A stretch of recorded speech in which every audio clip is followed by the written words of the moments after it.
In this video, you'll learn how to use Higgsfield AI to create videos from text input. This guide will take you through the necessary steps to generate engaging video content using this innovative platform. Begin by launching Google Chrome on your computer. Ensure that your browser is up to date for optimal performance. After the browser opens, navigate to the Google homepage by typing google.com in the address bar and pressing enter. Once you are on the Google homepage, use the search bar to type in Higgsfield. After entering your search term, press enter again.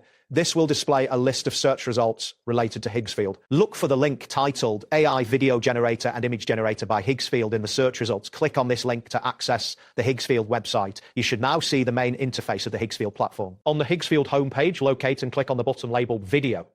This will direct you to the video creation section of the site. After clicking, you should see options related to video production. Next, find and click on the button marked Limited Offer. This option may be highlighted or prominently displayed. After clicking this, the interface will show you the details of the limited offer, allowing you to proceed with video creation. Continue by clicking on the button that says Create Video.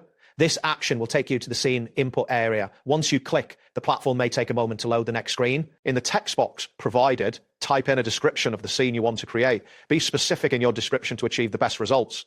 After entering your scene, ensure that all details are correct before moving on. Once you've completed the scene description, look for the button labeled Generate and click on it. Depending on the complexity of your request, the generation process may take some time. You may see a loading indicator during this period. After the generation is complete, you will receive a confirmation that you have successfully created a video. At this point, you can preview your video and make any necessary adjustments if needed. Congratulations, you have now utilized Higgsfield AI to produce a video from text. That wraps up today's guide. Thanks for watching and catch you in the next tutorial.